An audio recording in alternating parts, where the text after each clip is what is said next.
Ada kisah di dalam sejarah Islam.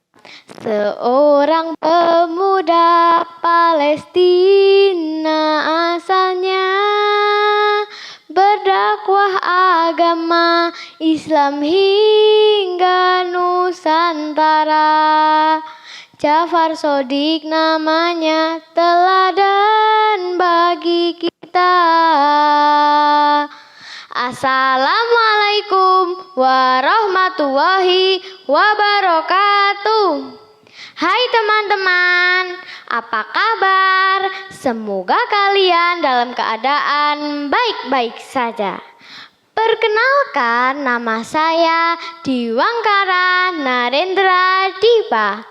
Pada kesempatan kali ini, Dipa akan bercerita tentang keteladanan Sunan Kudus.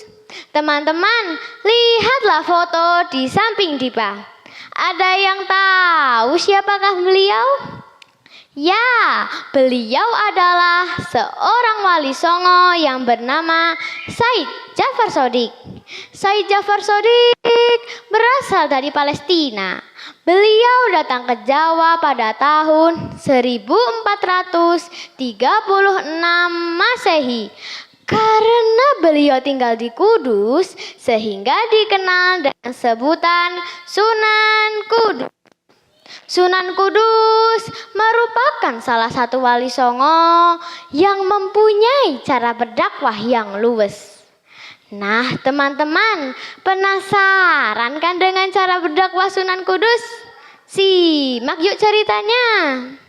Pada zaman dahulu, di daerah Kudus masih banyak yang belum memeluk agama Islam. Untuk mengajak mereka masuk Islam, tentu bukan pekerjaan yang mudah. Di dalam masyarakat seperti itulah Sunan Kudus harus berjuang menegakkan agama. Pada suatu hari, warga di desa tempat tinggal Sunan Kudus dikejutkan dengan suara seekor sapi. Mo, mo, mo. Mendengar suara tersebut, warga Kudus penasaran dari mana suara sapi itu berasal. Nah, teman-teman, kira-kira dari mana coba suara sapi itu berasal? Ternyata suara sapi itu adalah suara sapi milik Sunan Kudus yang ditambatkan di halaman rumahnya. Warga Kudus yang mayoritas beragama Hindu tergerak hatinya. Mereka penasaran apa yang akan dilakukan Sunan Kudus terhadap sapinya. Sapi dalam pandangan agama Hindu adalah hewan suci yang menjadi kendaraan para dewa. Menyembelih sapi merupakan perbuatan dosa yang dikutuk para dewa. Karena penasaran, warga Kudus baik tua maupun muda, baik yang beragama Islam, Hindu maupun Buddha, berbondong-bondong menuju halaman rumah Sunan Kudus. Setelah jumlah penduduk yang datang bertambah banyak, Sunan Kudus lalu keluar dari rumahnya dan berkata, "Sedulur-sedulur yang saya hormati, segenap sanak kadang yang saya cintai, saya melarang saudara-saudara menyakiti sapi. Sebab di waktu kecil saya pernah mengalami saat yang berbahaya. Saya hampir mati kehausan.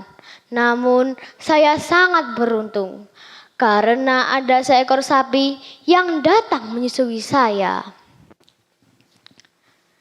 Mendengar hal tersebut, para pemeluk agama Hindu terkagum-kagum. Mereka saling berbisik-bisik, jangan-jangan Raden Ja'far Shadiq adalah titisan Dewa Wisnu. Hah? Benarkah? Shh, jangan berisik, dengarkan ceritanya. Sunan Kudus lalu melanjutkan ceramahnya. Tahukah kalian bahwa salah satu di antara surat Al-Quran, yaitu surat yang kedua, dinamakan surat Al-Baqarah, atau dalam bahasa kita disebut dengan surat sapi. Masyarakat semakin tertarik, mereka bertanya-tanya, kok ada ya sapi di dalam kitab Al-Quran? Mereka pun semakin ingin mengetahui lebih banyak tentang keterangan dan kajian Al-Quran yang disampaikan oleh Sunan Kudus.